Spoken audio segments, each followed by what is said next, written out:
tribes, so there we go, we're talking about the 12 tribes who are scattered abroad, so it's distinctly Jewish to the Jewish believers, converts to Christianity, scattered among the nations. Greetings. There you go, that's all we got. Let's do the business, okay? So he goes to this. Consider it pure joy, my brothers and sisters, when you face trials of many kinds.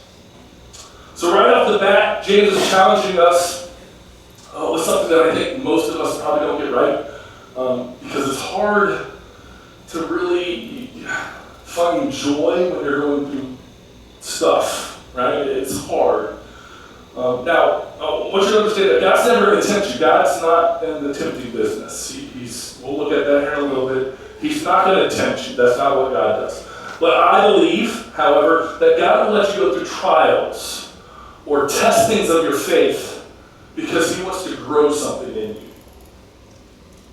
Right? So we look at it with we always get the questions. I actually had this week from one of my work buddies' girlfriends. Why does God let bad things happen to good people? Well, because it's testing of your faith. He's trying to grow something in you, right? Why did God let the worst thing ever happen to the best of us ever when Jesus died on the cross? Right? So God sees the value of what the outcome is when you go through trials, right? Now, before you think badly of God, if you have children, you get this. I get this, right? You allow your kids to go through a little bit of a miserable life with the hopes and dreams that something amazing is going to happen at the end of it, right? Dad, do I have to go to school? Yeah. Mom, do I have to do my homework? Yeah. All right?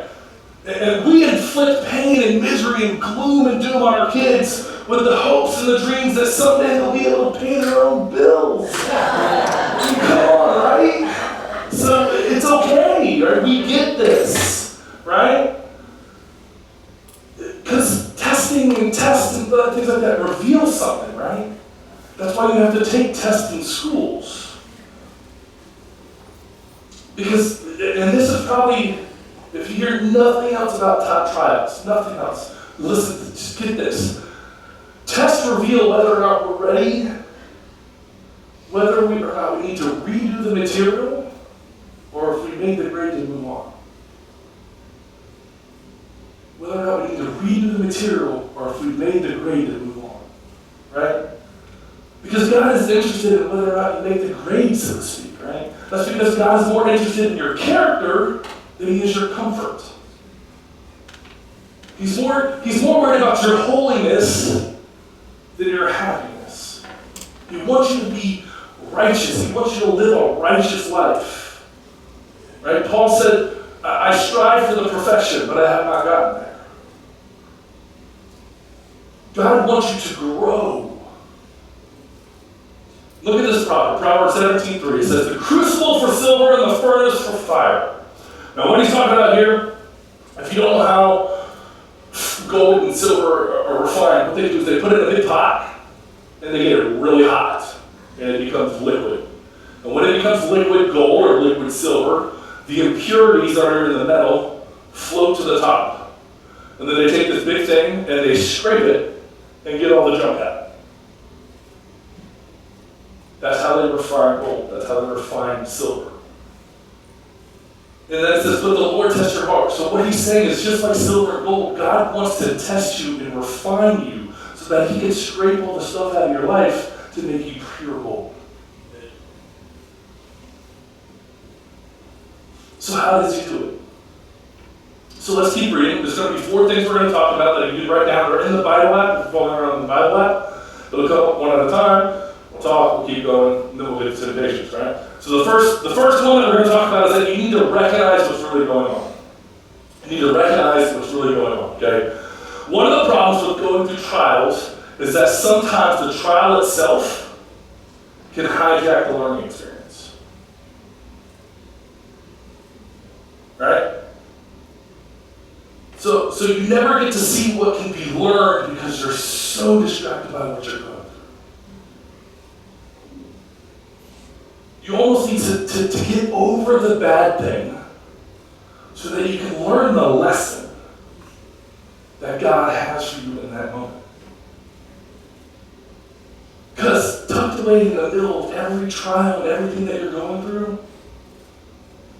there's something to be learned. There's something that God wants you to take out of it, to refine you, to make your character more like Jesus. And here's how James said it. He goes, consider pure joy, my brothers and sisters, whenever you face trials of many kinds. Excuse me. Because you know that the testing of your faith produces, or it develops, or it turns into something. It turns into what? Perseverance. All trials that you go through, all the, another word that we see it in the New Testament is sufferings, all the things that you go through, they are trying to develop a character quality inside of you, perseverance, which is another way of saying that is your patient endurance. The ability to go through something and not react like you used to. And you know where you get the best testing of this? Your family. You laugh because it's true. Right? If you can learn to keep your patience, if you can learn not to yell, and if you can learn not to be angry and mean towards your family, get to the place where through that trial and that testing of, God, I don't like you and you're my brother. You did that to my mom, I don't like you anymore. If we can get past that trial, that feeling, that suffering of family, right? Because there's character to be developed in those trials. There's character to be found and things to learn from those relationships. Right? They're not going anywhere, they're your family. So even when we turn and we try to run from it, and we ask God to take these trials, God, can you just get rid of my brother? That would be great. You know, it's when we try to run, that brings me to our second point. We need to learn to cooperate with God's growth process. Right? We need to learn to cooperate with God's growth process. Right? Because it's in that we find that He's answering our prayers, right? We need to cooperate with Him because He's going to do it whether you want Him to or not. You're going to experience things, you're going to go through things. He wants to take you deeper. He wants your faith to grow big.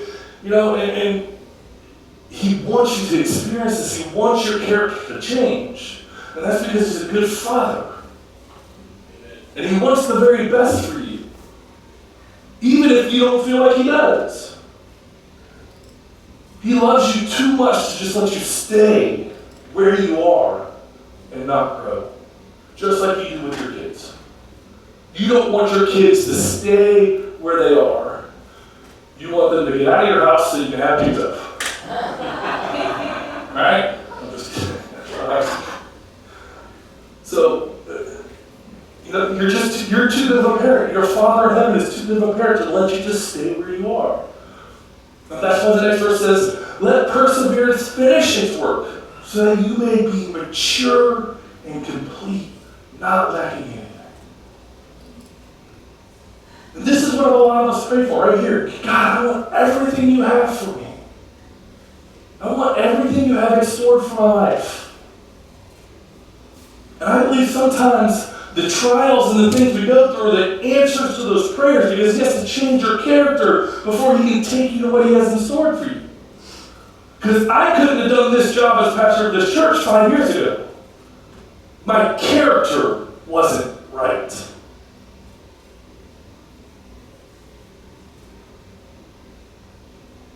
And God, we want all that you have.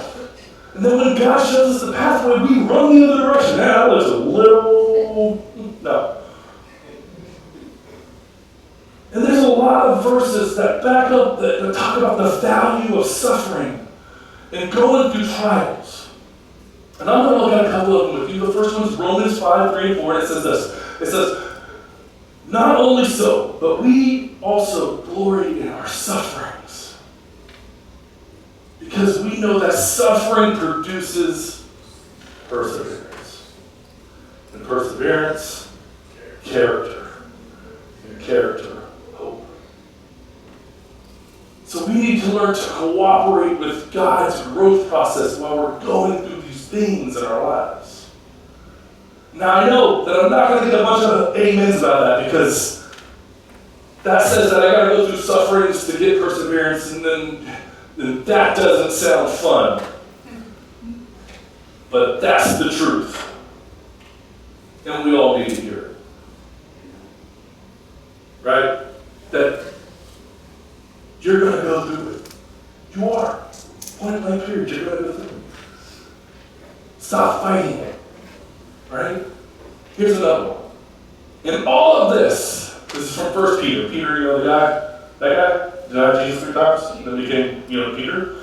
Yeah, right? In all of this, so he's saying that I want you to know that in all of these verses and all these things that they're talking about this, that they're saying that there's value in this thing, in whatever the suffering is. So in this, in all of this, you greatly rejoice. Though now for a little while you may have had to suffer grief in all kinds of trials. So there's both words, suffer and trials, in one sentence. These have come so that you may be proven, so that the proven genuineness of your faith, of great worth, greater worth than gold, which perishes, even though refined by fire, may result in praise and glory and honor to Jesus Christ is revealed. So it's through your suffering that your faith is proven genuine. It's through the trials. And you come out on the other side and people are like, how did you make it through that without losing your mind? Well, I kind of did, but then I got my feet back on the rock. Because God is trying to develop something in you. Think about this, and I bet most of us can say this, and if we're really honest with ourselves, that the best things in our lives happen when we experience the most discomfort. Because God's causing discomfort to get you to move in a direction to get you where He wants you. Now, I can personally attest to this because I was 19 and I was in the deserts of Iraq. Fresh out of high school, did boot camp, went off to join the Army because I wanted to be G.I. Joe. Right? And while I was deployed, at the time, I had a girlfriend stateside who I was in love with. Right? And I wrote her every other day. I would write her a letter and send it in the mail. Now back then there wasn't Skype, there wasn't Yahoo Messenger, none of that stuff ever happened. It was snail mail. So literally, it would take 2 weeks to get a letter home, and it would take 2 weeks to get a response. So you were hoping that they were writing you as often as you were writing them, because otherwise you weren't getting them. Right? So I got one letter from my girlfriend when I first got there, and then I got a graduation, because she was still in high school, I was young, in May, that she was graduating, and then I didn't get nothing from her until August. The girl I loved. And it created this discomfort. What did I do? What have I done? What have I... And during this time, I'm reading the Bible, and I'm seeking, and I'm trying to figure out... And during this most uncomfortable period of my life, God told me, you need to find this person's contact information. That person's name is Carol, who is now my wife of 15 years. And it was through that discomfort of what I experienced in Iraq that God pushed me towards the direction of the person that He truly had for me in my life. But if I wasn't through that fire, if I wasn't dealing with that, if I wasn't seeking after what God truly wanted for me, how would I have ever gotten there? You guys understand what I'm talking about? Like, you ever had that kind of experience where it's just like, why? But then all of a sudden it becomes crystal clear.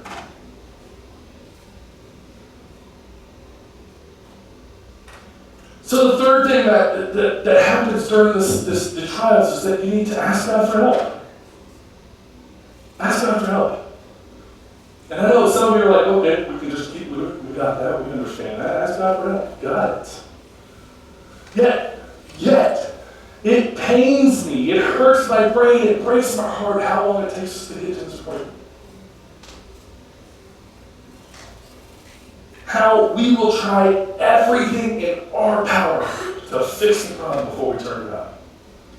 And I get this too because I did the same thing when I was a smoker.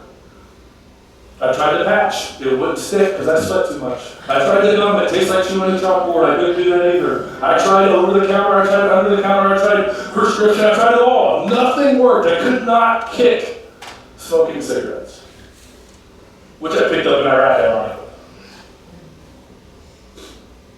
Yet, the moment I was asked to go to a youth conference for the first time ever in a very long time, the very first thing I experienced was freedom.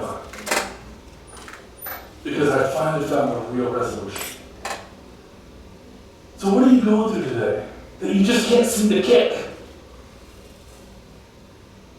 That you're like, I'm going to do it. I can do this on my own.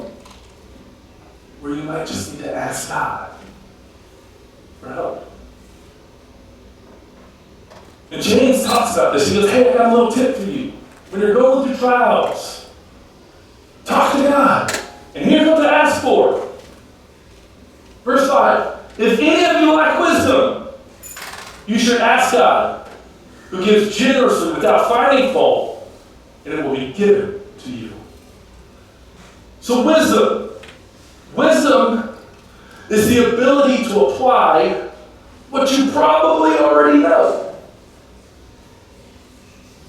You probably already have the answers to what you're going through, but you're just being human and you don't want to listen to it.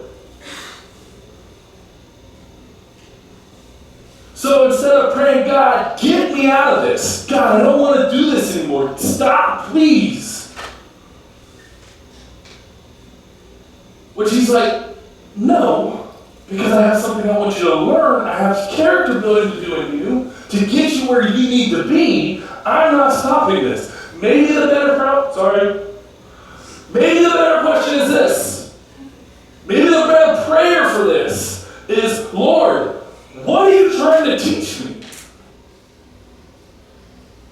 What should I be praying and learning about right now, even though I feel like you've left me? And then here's the trick. Listen. And let God give you the wisdom. We so badly just want to talk, and then we're like, okay, amen.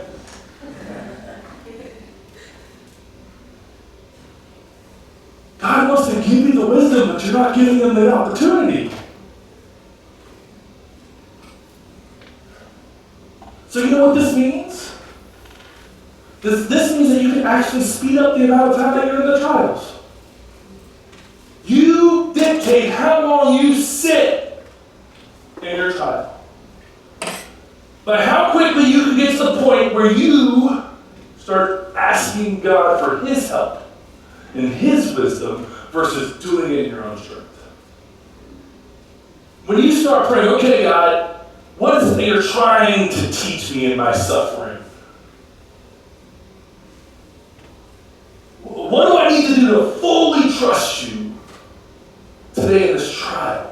Or what do I need to do to fully trust you so that next time this trial comes, I have past perseverance? And when you start praying like that, you'll come out of your prayer time feeling like you can go hunting with a twig. I was going to say switch, but I didn't think anybody would get the reference, so I said twig. Okay? You come up with a different attitude. When your prayer time starts looking like that, which brings me to the next point of trials. You need to keep a good attitude. You need to keep a good attitude. And it's interesting where James goes from What he was talking about, wisdom and asking and getting, to what he does now, and it goes like this, he goes, but when you ask, you must believe and not doubt. Or in other words, have faith. By the way, if you're ever wondering a really good word to switch out with faith in the New Testament Bible, is attitude. Because your faith is your can-do attitude. Why can I do this? Because my faith in Jesus Christ says that even though it looks impossible and I can't get over that mountain, I'm going to trust that you can get me over that mountain. That's your attitude.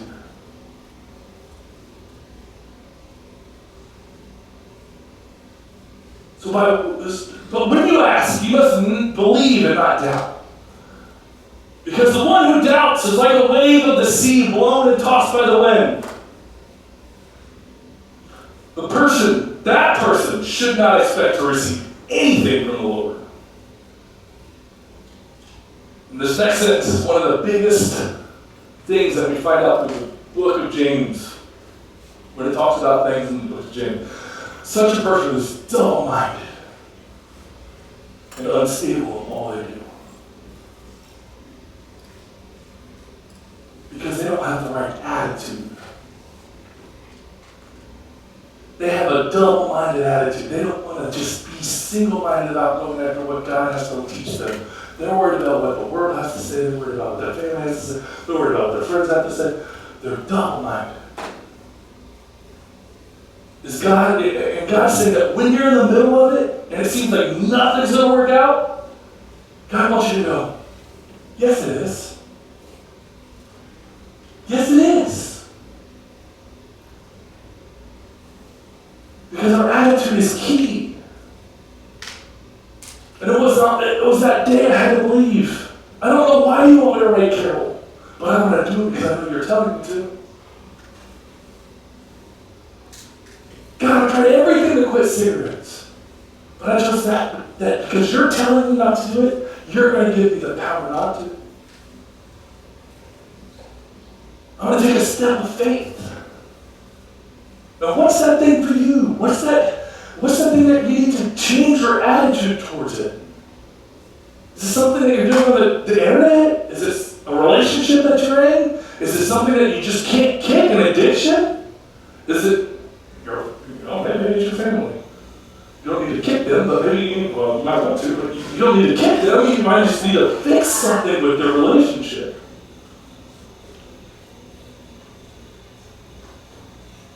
But when you do this, James will be like, let me show you what happens. First of all, it says, blessed is the one who perseveres under trials.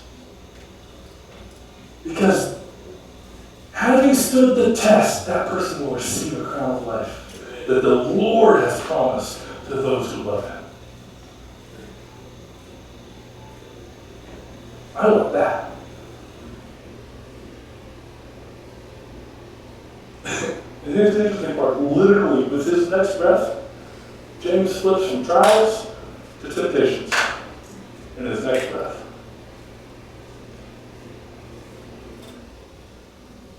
Temptations. Temptations are not from God, right?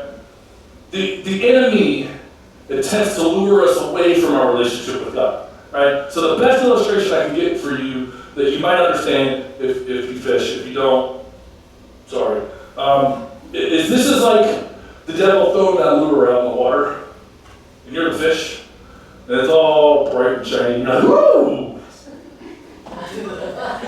Right? That's and it looks great, and it looks enticing, you really want it, but here's the problem, it has what? It has a hook.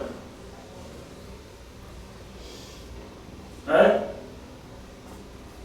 So the devil will make sure you have the opportunity to do something that you know really you shouldn't be doing. And he will make it look so good just so he can pull you away from what really matters. All temptations have a single mission, and that's to get you away from God and mess up the relationship you have with Him. That's what temptations do. They shine something. You remember the definition? It's something that looks good but makes us do evil. Looks good but makes us do evil. That's what being tempted is all about. And James would go on to teach us 4 things about temptations, and the first one is this. Okay, we need to recognize the source of the temptation. That's the first one. If you're writing down, taking notes, we need to recognize the source of the temptation. Again, this is all in the Bible app. If you want to follow along, add notes there, easy. You can save it at the end. It'll never go anywhere, okay? So let me be clear. Let me be clear about this. The devil doesn't make you do it. Ouch. No. He did. No, he gave you an opportunity to do it. You did it. Right? And he's going to make it look really good. But he didn't make you bite. But he'll set the hook. He did it to Jesus. Right? It tells us that Jesus was tempted in all ways in Romans. In all things that we've been through. He was tempted just like we were. The devil just didn't have the right lure for Jesus. Because Jesus knew how to deal with it. And he can't make it. It's your choice. He can't make you do it. It's your choice. And James said this in verse 13. When tempted, no one should say, God is tempting me. So right there, James, the brother of Jesus, is telling you that God is not tempting you. For God cannot be tempted by evil, nor does he tempt anyone. So James, the brother of Jesus, who lived and breathed and probably fought with Jesus, because you fight with your brothers, I fight with mine. Come on, right? So he probably fought with Jesus to say that God is not tempting you. Not if, but when. Because that's what happens. James is saying it's not when, if you get tempted, because you're going to get tempted. Everybody gets tempted. That's what happens, right?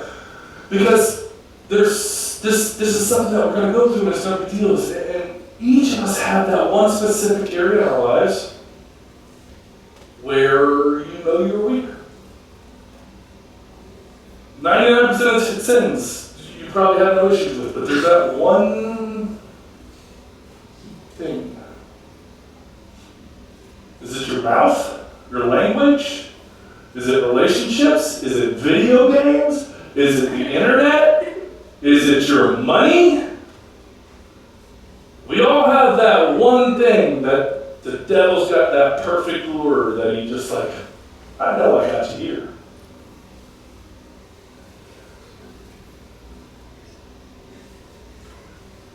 And the devil has it. He knows. And it's in that temptation that there's a lot of evil that can happen that can destroy your relationship with God. Which takes us to the next step, the next point in temptation, which is we have to understand the process of temptation. There's a process, 5 stages of temptation, okay? And James would continue, if you just knew how it happened, this is what James is saying, if you knew how it happened, you would be better off. So, in verse 14, he tells us, 14 and 15, he tells us, and I'm going to read it, and I'm going to give you the 5 stages. And I want to give you these 5 stages because I want to expose the devil's plans for you. Because when you know how it happens, it's easier to stop it from happening. Right? And this is what James says. But each person is tempted when they are dragged away by their own evil desires and enticed. Then, after desire has conceived, gives birth to sin. And sin, when it's full grown, gives birth to death. Now, I have a lot more notes, because I know I'm going to go really long if I go through them all. I'm going to give you the very short version of this. If you would like all the notes, get with me afterwards. I'll email you my copy, and I'll give them to you, okay? But the first step in the 5 stages of temptation is that there's temptation, right? No one gets away from this one, right? James said every person is tempted. Every person is tempted. There's temptation, okay? The next step is fantasy. This is where you're dragged away by your own evil desires and enticed. So you start to think about it. You start to feed yourself, what if? What if I do this? What if I went to this house? What if I went to this website? What if I smoked this? What if I drank this? What if? You fantasize about it, right? The next one is you move towards sin. After desire has conceived, that's what it's talking about. You move towards sin. And the only thing I can tell you at this point, if you're at that point where you're starting to make a conscious decision, start moving towards sin, you need to do what Paul tells us in all of the New Testament and Paul's writing when he says, flee from sexual immorality. Flee from youthful lust. Turn around and run for your life.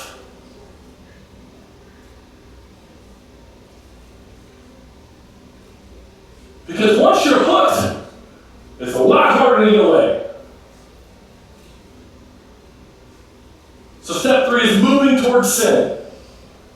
Step 4 is simply the act of sin.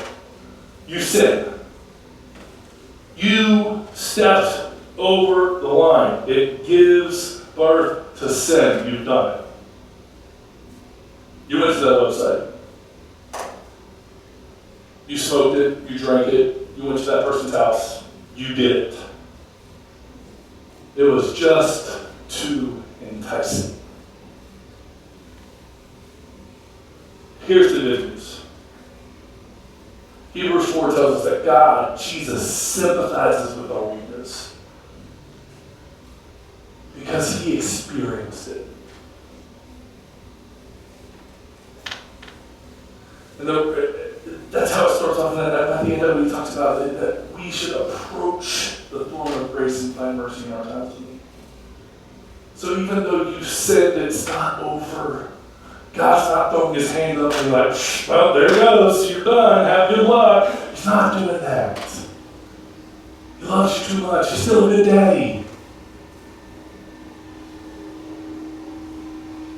So just turn around and flee if you made it. If you're already there and you're acting on it, it's okay. Just turn around and flee. Get out of there. Stop. And don't get discouraged, because if you don't and you can't and you won't stop, the next step is death. And sin, when it's full grown, gives birth to death. Some people have literally died from the simple act of what they decided to do when they moved towards sin and decided to sin. They went to that bar and they drank too much, and they drove home and they ran into a tree. They died because they chose to do it.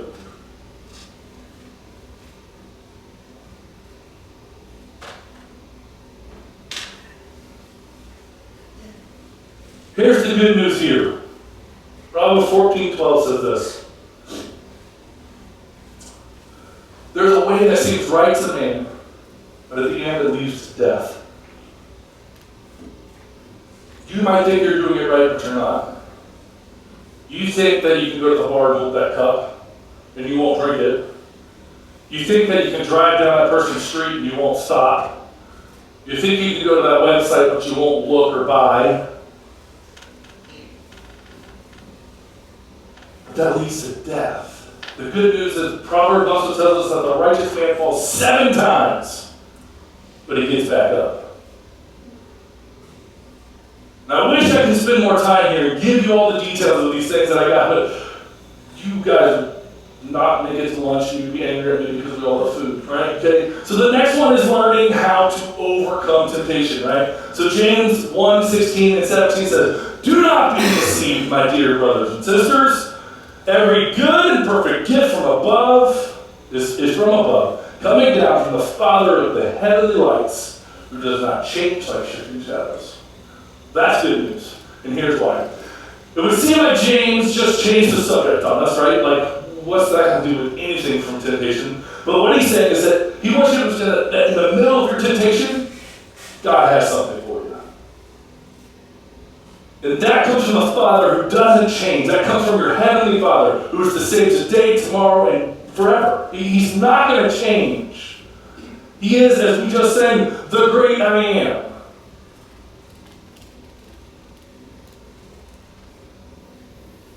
And in two ways, God obligates himself to help you out of these temptations. He has two promises, and we all know these. One, he will never allow you to be tempted more than you can bear. And two, he'll always give you a way to flee, to get out, run. 1 Corinthians, written by Paul to the church of Corinth, go figure, chapter 10, 13 says this: the temptation in your life is no different from what others experience. So we all experience it. Again, everybody experiences temptation. And God is faithful, and he will not allow you the temptation to be more than you can stand. And when you are tempted, he will show you a way out so that you can endure. Amen. Look for the door. Just keep driving. Don't click on that website. Don't go to the bar. He's not going to tempt you with more than you can handle. And he's always going to give you a way to get out of it. And here's a few tips just to help you overcome these experiences of temptation, right? Okay? Avoid harmful influences. So if you have a problem with drinking, don't go to the bar. If you have a problem with pornography, they have apps for that. That you can set up accountability partners with people so that they can monitor you and help you get through these areas. Which is the last point. You need to develop healthy relationships. And that's what our small groups is all about. Finding those people that you can trust, that you know beyond a shadow of a doubt love Jesus. And when you walk up to them and you tell them your dark secrets, the dark side of yourself, they're not going to judge you for it. Because the Bible tells us to pray for one another that there might be healing. Develop healthy relationships. That's why we push groups here at the church. Because real life happens in the context of small group. It doesn't happen here. Because 10 minutes, 15 minutes after the last song done, you are all on your way to get food. And none of you are here talking to each other.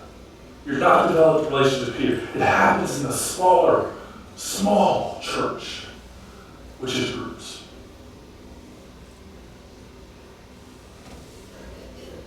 And the last point, I'm not going to give you the point first because I know what happens after I give you the last point. I break the tension and then you guys all check out and you're like, okay, it's time for lunch. So I'm going to give you the rest of the stuff first and then I'll give you the last point. So you got to listen. Tricky. James 1:18 says this. He chose to give birth to us. That's our salvation. He chose to give birth to us by giving us his true word. Jesus, right? John said that in the beginning was the Word, and the Word was with God, and eventually said the Word became flesh. That's Jesus. By giving us his true word. So when you're being tempted, remember that God gave you Jesus. And not just any Jesus. He gave you a Jesus that is so in love with you that he died for you.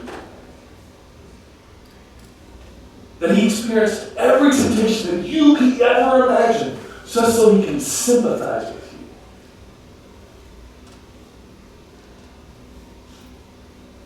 And how can you say that?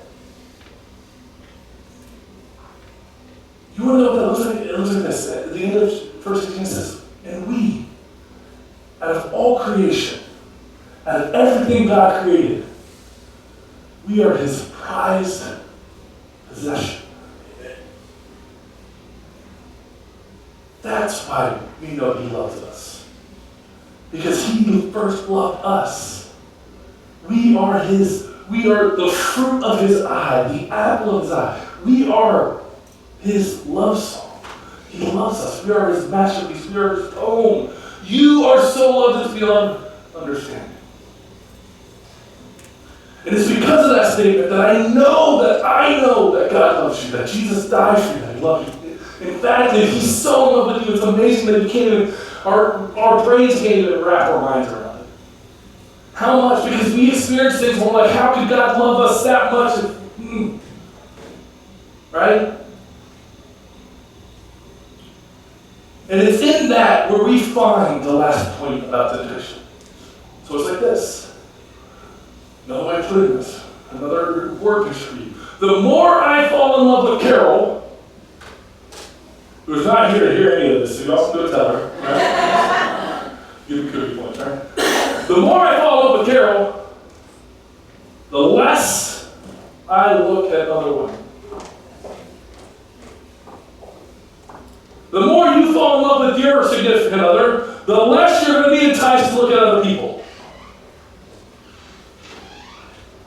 Jesus said this, and John wrote it down in the book of John. He says, if you love me, obey my commands. And here's the trick, guys. He's not saying, obey my commands, and then you'll love me. No. Jesus is saying, love me. Fall in love with me. And the byproduct of that love will be that you will obey my commands.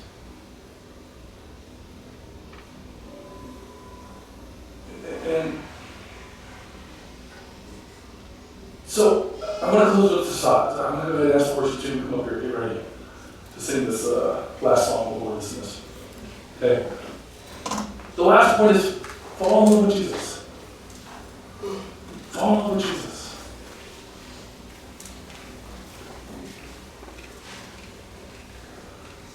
And this is what I'm going to close with, and this is what I'm going to pray for you guys before we leave today, as we wrap up this first week of James, that the more you fall in love with Jesus, the easier it's going to be to say no to sin. Because all of a sudden, sin doesn't entice you the way it used to. It doesn't look so pretty.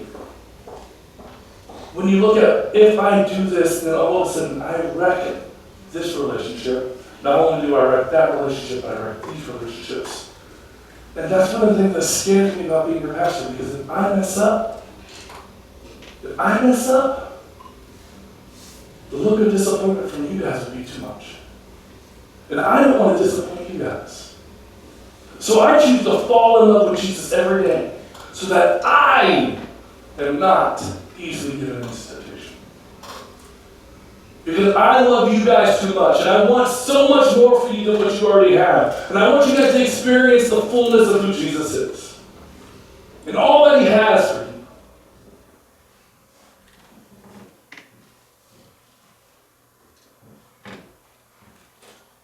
And I know, I'm sorry guys, I know I went a little long today. It's okay, it's week 1. I'll probably go long next week too, because that's week 2, but that's just what I do. Okay, so just being sure. But I love you guys.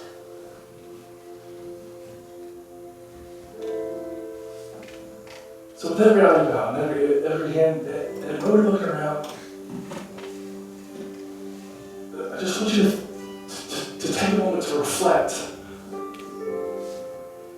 What's that trial today that you're going through? What is that thing that you're experiencing? That you're like, I just wanted to stop.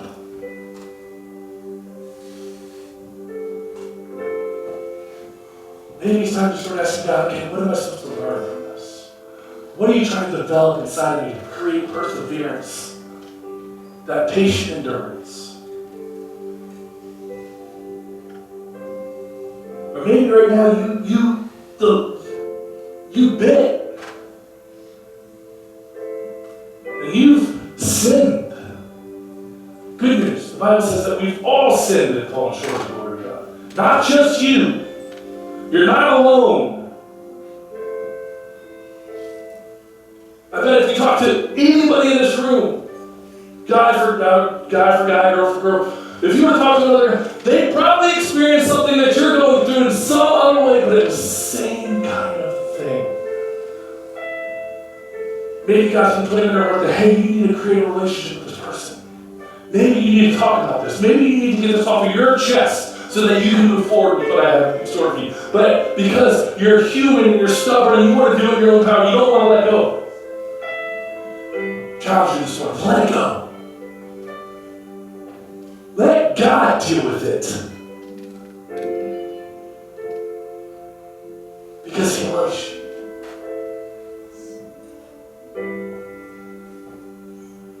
He wants you to be better. He wants better for you. And it's you who stop it. So stop. Turn to Jesus. Flee from it. Get out of the temptation. He gave you the way out. You know what it is. You just have to do it. So Father, right now, I just lift up everybody in this building. I ask that whatever it is, whatever the trial is that they're going through, whatever they're experiencing, that you give them the wisdom to know what to do. That they pray different prayers. Give me eyes to see this situation the way that you see it, Jesus, and give me the courage to move in the direction you point me. And Father, right now, I condemn the devil, Father. I speak to him right now that there is no temptation for the people of this church, that they know that you're there. You've experienced it. You're going, Dad, Father, that's hard. You sympathize with them. What that person's experience is hard. I was there. I experienced it, God. I experienced it, Father. God, we really need to make sure He has a way. And He knows that we're here for them. She knows that we love them. Fall in love with Jesus. Just ask that you pour your Spirit upon these people. And that you love them. And they experience your love in a new and fantastic way. And that temptation is now that we understand that they're tempted, that they fantasize about it. That there's a move towards sin, then there's sin, then there's death. That they don't understand the process of temptation. That temptation becomes easier. Because we all get tempted, even Jesus. And that in itself is encouraging. So I pray that you give them the courage to move in the direction that you want.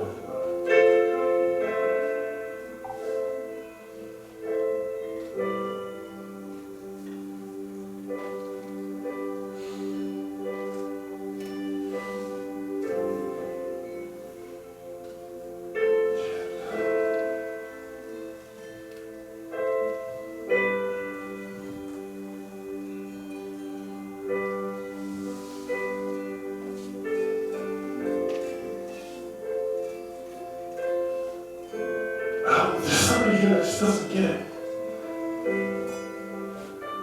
They just don't quite grasp how much Jesus loves them.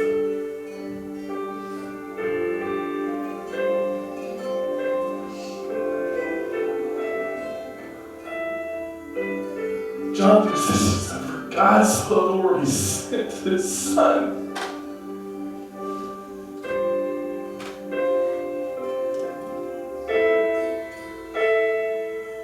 Jesus came to be in the world but not of it. He came to show you a way home.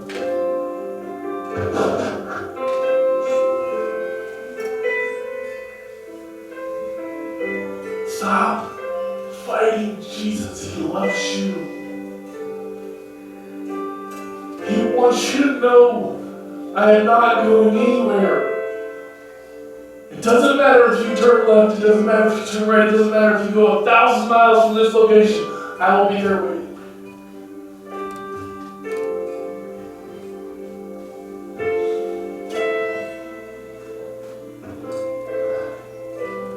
Because I love you.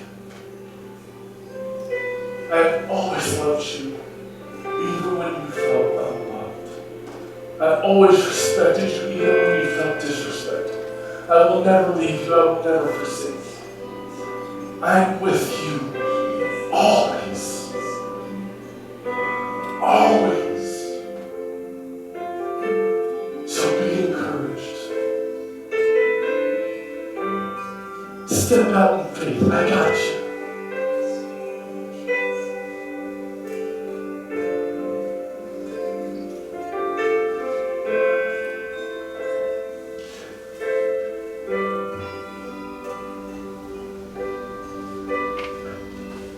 As we sing this next time, I'm going to ask the ushers just to, they're going to come to offering.